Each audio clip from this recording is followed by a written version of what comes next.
मुझे ऐसा लगता है मोहन भागवत और BJP good cop bad cop खेल रही है। यह सारा बवाल इसलिए हो रहा है क्योंकि इस देश में एक कानून है, प्लेसेस ऑफ वर्शिप एक्ट 1991, जो कहता है कि राम जन्मभूमि को छोड़कर बाकी जो भी धर्मस्थल 15 अगस्त 1947 पर जैसे थे वो वैसे रहें।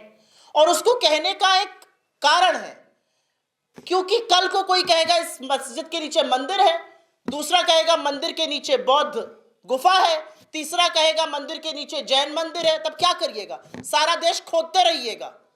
रूस वैक्सीन बना रहा है, हम खुदाई कर रहे हैं। यह असलियत है इस देश की आज की तारीख में।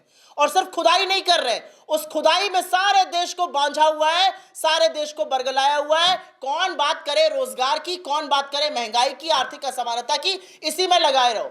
पर वो खुदाई आपके और मेरे बच्चे कर रहे हैं। वो खुदाई बीजेपी नेताओं के बच्चे नहीं कर रहे, क्योंकि बीजेपी नेता का बच्चा तो बॉस्टन और न्यूयॉर्क में पढ़ रहा है, लंदन में पढ़ रहा है, सिंगापुर में पढ़ रहा है। दरी आप बिछाएंगे, भाई आपसे मेरा मतलब है देश की जनता, दरी आप बिछाइएगा उनके कार्यक्रम में। बच्चे आपके धर्म रक्षक बनेंगे, इनके बच्चे बड़ी बड़ी कंपनियों में काम करेंगे और फिर पैराशूट होकर आएंगे, उनको टिकट मिल जाएगा, वो मंत्री बन जाएंगे। ये इनका प्रचलन है। तो 1947 के जो जैसा था वैसा रहे। इस कानून को पारित हुए 1991 में पारित हुआ, तब बीजेपी भी सदन का हिस्सा थी। उसके बाद 99 से 2004 तक अटल जी की सरकार रही, ये कानून रहा। 2014 से 2024 और अब तो 24 खत्म आ गया, हम 25 के मुहाने पर हैं, मोदी जी की सरकार रही। अब बैसाखियों पर है, इसके पहले तो प्रचंड बहुमत था। इस कानून को नहीं बदला गया, मतलब सरकार को इस कानून से कोई आपत्ति नहीं है।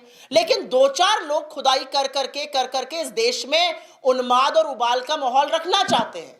और इसलिए रखना चाहते हैं क्योंकि आपके जो संगी साथी नोएडा में कमांडो वॉरियर एंकर है, वो कैसे पूछेंगे कि इस मस्जिद के नीचे कौन सा मंदिर छुपा है।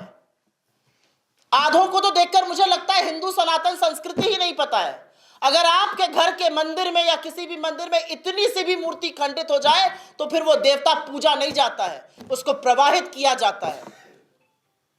गांव शहर देहात जहां चले जाइए ये प्रचलन है। ये खंडित मूर्तियां निकाल के उसको पेंट कर रही है, हिंदू संस्कृति के ध्वजवाहक बने घूम रहे हैं। तो मोहन भागवत जी ने जो कहा है उसको दो तरह से देखा जा सकता है। वो योगी जी को कह रहे हैं कि मोदी जी को कह रहे हैं।